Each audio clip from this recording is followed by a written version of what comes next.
என்னுடைய கேரியரில் நான் ஃபுல்லாக அச்சீவ் பண்ணது. த்ரூ அவுட் சவுத் இந்தியா ஃபுல்லாக நான் போகிறேன். ஒரு சீஃப் கெஸ்டாக போயிருக்கேன். எல்லாமே பண்ணுறேன். So Karnataka States, Kerala, Andhra and Tamil Nadu ஃபுல்லாக. தமிழ்நாட்டில் பார்த்தீங்கன்னா மதுரை, திருச்சி, திருநெல்வேலி, திருச்சிநெல்வேலி எல்லா ஊருக்கும் போயிருக்கேன். தூத்துக்குடி. அவங்கெல்லாம் ஆனர் பண்ணுறாங்க. அதே டைமில் லைஃப் சர்டிஃபிகேட் ஒன்று கொடுத்துருக்காரு மிஸ்டர் பழனியப்பன் சொல்லிட்டு. இது எப்படின்னா ஒரு எல்லா ஃபேன்சிஸுக்கும் உள்ள இந்த சர்டிஃபிகேட் சார். ஸோ அது மாதிரி ஒரு சில இதெல்லாம் வந்து வாங்கியிருக்கேன். இப்போ நிறைய வெள்ளி கப்ஸ்லாம் நிறைய இருந்தது. எல்லாம் எடுத்துட்டேன் கம்ப்ளீட்டாக. ஒரு குறைஞ்ச ஒரு 50 கப் கிட்ட இருந்தது. ஏன்னா ஒரு ரிஸ்க்கு, அதனால நான் அதை வேண்டாம்னு சொல்லி எடுத்துட்டேன்.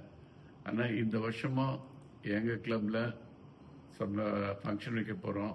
அதில் வந்து ப்ராப்பராக எல்லாருமே ஆனர் பண்ணணும்னு வச்சுருக்கோம். ஜெனரலாக வந்து ஒரு கிளப் ஆரம்பித்து ஃபஸ்ட் இயரே ஃபங்க்ஷன் பண்ணுறது ஒரு டஃப்பாக தான் இருக்கும். ஆனால் நாங்கள் பண்ண போகிறோம். இதுக்கெல்லாம் வந்து மெம்பர்ஸ் கோஆப்ரேஷன் தான் பண்ணுறேன். நான் வேறு எதுனா கேள்வி அப்படியே உங்களோட கோப்பையில் நான் ஒரு ஃபோட்டோ எடுத்துக்கிறேன் வீடியோ மாதிரி.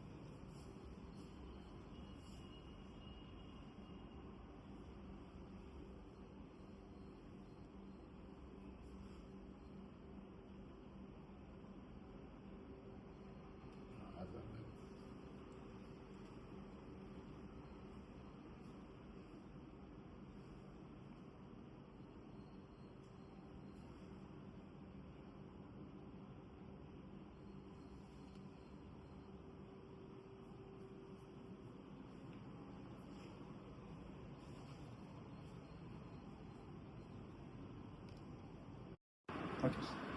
1989 கிளப்பில் ஜாயின் பண்ணதுலேருந்து நான் என்னென்ன சர்டிஃபிகேட்ஸ் வாங்கணுமோ அந்த சர்டிஃபிகேட் அத்தனையுமே இங்கே இருக்குது. இன்னும் பாதி சர்டிஃபிகேட் போடல. பட்டு இப்போ என்னென்னா இதில் out of all the certificate இருந்தால் கூட எனக்கு வந்து இந்த ஒரு ரெக்கார்ட் மட்டும் நான் ஸ்பெசிஃபிக்காக சொல்லுவேன். பலாஷா 5 கிளப்பு போச்சு.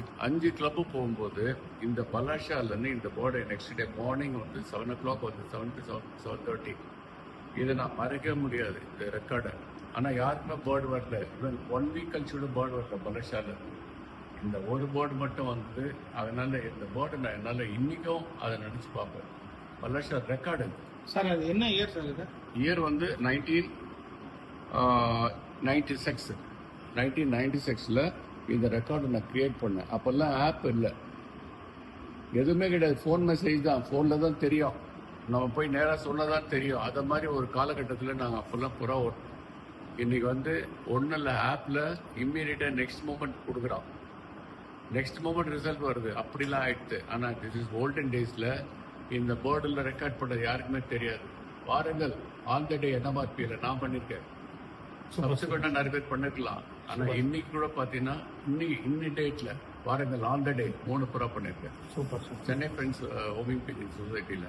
அது மாதிரி நான் வந்து நிறைய ரெக்கார்ட் பண்ணியிருக்கேன். எக்ஸப்ட் 1000 kilometers புறா லேட்டு. நாக்பூர் விட்டுருக்கேன் லேட்டு. குவாலியர் போர்டு விட்ட வரல. ஆனால் குவாலியர் போர்டு வரல. ரெண்டு புறா டேக் பண்ணேன். ராயல் பீக்கிங் சொசைட்டியில் 2 புறா மட்டும். என்னுடைய போர்டு மட்டும் போச்சு குவாலியர். ஆனால் புறா வரல. அப்படி நான் ரெக்கார்ட் பண்ணியிருக்கேன். போதும், வந்த வரைக்கும் நான் வந்து சாட்டிஸ்ஃபை பண்ணிக்கிறேன். ஏன்னா பாருங்க, இந்த ரெக்கார்டெல்லாம் பாருங்கள். இதில் வந்து 50% சர்டிஃபிகேட்ஸ் தான் நான் இங்கே டிஸ்பிளே பண்ணியிருக்கேன். இன்னும் 50% இருக்குது. அப்போ இந்த சர்டிஃபிகேட் வாங்க நான் எவ்வளோ ஹார்ட் ஒர்க் பண்ணியிருப்பேன். கண்டிப்பாக. ஆனால் என்னை பற்றி ஒரு சிலர் பின்னாடி பேசலாம் வரலாம், அதை பற்றி நான் கவலைப்படல. எனக்கு என்னோட ஃபீல்டில் என் பொறாதான் முக்கியம். கண்டிப்பாக இன்வால்மெண்ட்டு, நெக்ஸ்ட்டு ஃபேமிலி, நெக்ஸ்ட்டு ஃப்ரெண்ட்ஸுக்கு. அதனால இவ்வளோ சர்டிஃபிகேட் வாங்கியிருக்கேன்னா இந்த பெருமெல்லாம் பார்த்தீங்கன்னா கடவுள் போக்கு சார். Super super. நான் என்ன ஹார்ட் ஒர்க் பண்ணன்றது அது காட் ஓன்லி நோஸ். இதுதான் என்னுடைய லைஃப் ஹிஸ்ட்ரி. இப்போ நம்ம சர்டிஃபிகேட்டை பார்த்துலாம் சார் எல்லாத்தையும். இப்போ இந்த சர்டிஃபிகேட்ஸ்லாம் கூட நீங்கள் டிஸ்பிளே பண்ணுறதுனா பண்ணிவிடுங்க. இது என்னுடைய சர்டிஃபிகேட்டை மறக்க முடியாத ஒரு அதுதான். Super sir. நான் இப்போ நல்லா டிஸ்பிளே பண்ணுறேன். This is blue N. It's a record bird. Okay, sir. It's okay.